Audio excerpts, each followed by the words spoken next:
የዚህ ዘፈን ባለቤት ነው የሰደበኝ። ከዛም ብንመጣ አራዶች ነን። ማወቅ ያለባችሁ ነገር ይህንን ነው። ስለ መብታችን እናውቃለን። ይኸው እዚህ ላይ ፖስት አድርጌዋለሁ፣ ቲክቶክ ላይ ፖስት አድርጌዋለሁ። ቃቂ ተስፋዬ ማለት እሱ ነው፣ ታውቁታላችሁ።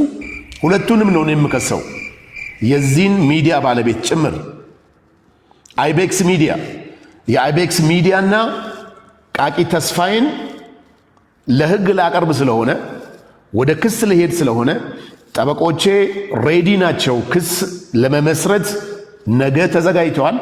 እኔ ግን 24 ሰዓት ውስጥ ይቅርታ እንድትጠይቀኝ ነው እየጠየቅኩ ያለሁት።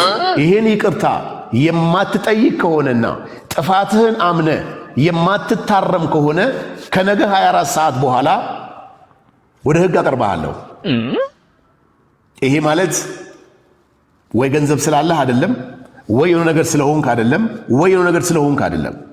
ማንኛውም ሰው መብቱ ሲነካ፣ ክብሩ ሲነካ ወደ ህግ ይሄዳል።